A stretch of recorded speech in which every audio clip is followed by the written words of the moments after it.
समय की मार है कि लोग आज कैकेयी के नाम पर ही अपनी बेटियों का नाम नहीं रखना चाहते। पर रामायण की दृष्टि में कोई हमसे पूछे कि रामायण में सबसे बढ़िया पात्र किसका रहा माताओं में, तो माताओं में जो समर्पण कैकेयी ने किया वो किसी और मैया ने नहीं किया।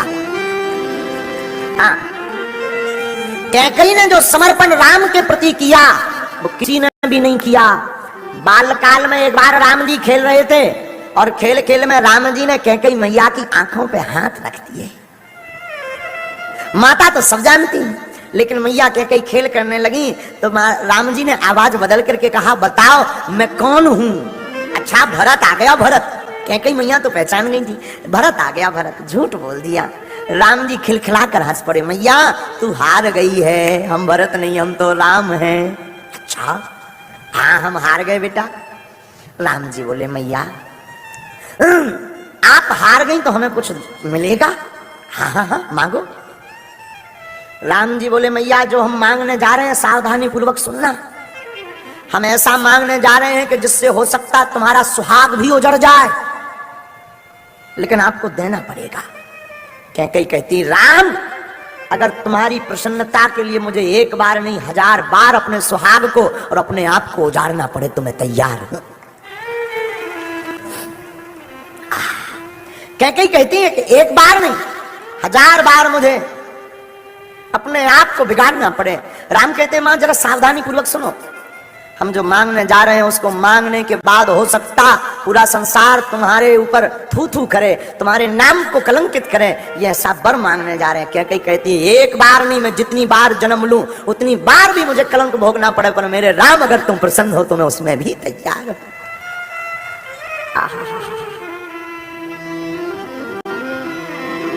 पता है राम जी ने क्या मांगा? राम जी ने कहा, मां आप हमें वचन में देना चाहती तो एक ही बात दीजिए।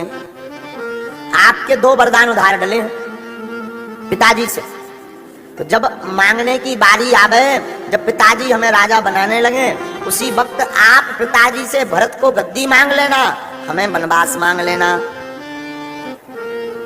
कैकेयी कहती है, राम ऐसा अपराध मत करवाओ, हमें कोई दिक्कत नहीं है, तुम्हारी प्रसन्नता के लिए राम मैं कुछ भी करने को तैयार हूं, पर भरत को गद्दी में मंगा भी लूं मुझे कोई दिक्कत नहीं, लेकिन तुम मुझसे दूर मत होना। पता है राम जी क्या बोले? मैया अगर तुम नहीं मांगोगी ना तो मेरे अवतार का जो कारण है ना वो पूर्ण नहीं होगा। हमने अयोध्या का भोग भोगने के लिए, राज भोगने के लिए अवतार नहीं लिया मैया। हमें तो वन में जाकर के ऋषि मुनियों के दर्शन करना है और रावण अत्याचारी का वध करना है। माँ अगर तुम मुझसे प्रेम करती है तो मुझे आज वचन दे दे कि पिताजी से तू ये 2 वरदान ही मांगेगी मेरी प्रसन्नता के लिए। राम हाँ मेरी प्रसन्नता के लिए मैया हाँ कह दे। कैकेयी मैया की आंखों में आंसू भरा है,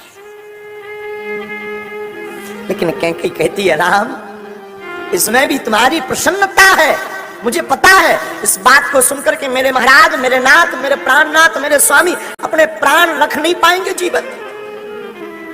इनको सुनकर के पूरी राज सभा और पूरे राज्य के लोग मेरे पर थूकेंगे, मुझे थू थू करेंगे, कलंकित करेंगे। मुझे पता है राम ये बात को सुनकर के कौशल्या के हृदय पर क्या गुजरेगी। मुझे पता है राम जिस दिन मैं ये वरदान मांग लूंगी कि भरत को गद्दी राम को वनवास, उस दिन से मेरा बेटा भरत मुझे मां कहना बंद कर देगा। राम मां कहना बंद कर देगा। और मुझे पता है राम उस दिन के बाद मैं किसी को अपना ये मुख दिखा नहीं पाऊंगी। उस दिन के बाद राम मैं अपना चेहरा किसी को नहीं दिखा पाऊंगी, लेकिन तुम्हारी प्रसन्नता है राम। हे राघव, हे रघुनाथ, हे रघुवीर, हे रघुनंदन, हे अवधपति, हे राघव, हे राम, तुम्हारी अगर प्रसन्नता है तो मैं वचन देती हूं कि मैं भरत को गद्दी और राम को वनवास मांगूंगी। मां के आंसू राम जी अपने हाथ से पहुंचते। आप लोगों ने सुना यह है कि कैकेयी ने कुबुद्धि की, आपने पढ़ा यह है कि कैकेयी ने कुबुद्धि की। मेरी बुद्धि कहती है कैकेयी जैसी मां ही नहीं थी।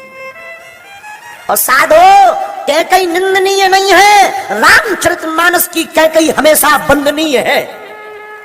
कैकई निंदनीय नहीं है, कैकई की निंदा घोर पाप है, क्योंकि कैकई ही वो है जिसने राम को मर्यादा पुरुषोत्तम भगवान बनाया। कैकई ही वो है जिसने राम को राम बनाया, और कैकई ही वो है जिसने वन में राम को भेज करके रावण जैसे अत्याचारियों से ऋषि मुनियों को बचाया। न कैकई वरदान मांगती, न राम जी बन जाते, न रावण का वध होता, न ऋषि मुनियों को दर्शन होती। कैकई बंदनी है। एक बार की कथा हमें स्मरण है, राम जी बचपन में कैकई माँ के साथ ही सोते थे। हाँ महाराज, कैकई माँ के साथ ही सोते, कभी नहीं सोया कौशल्या माँ के साथ। बचपन से ही हमारे राम कैकई माँ के साथ सोया करते थे। एक बार कौशल्या को लगा कि सब माताएं अपने अपने लाला को लेकर के सोती हैं, मैं आज अपने राम को लेकर के क्यों ना सोऊं। तो शाम के समय राम जी को, रघुनाथ जी को कैकई के घर से, कैकई के भवन से, कैकई के कमरे से, कैकई के कक्ष से राम को कौशल्या लिबा लाई। कहा राम आज तुम हमारे पास रहोगे। राम जी ने कहा ठीक है मैया। राम जी आए, मां के बगल में लेट गए। रात मध्य पहुंच गई, 12 बज गए, पर राम जी को नींद नहीं आई।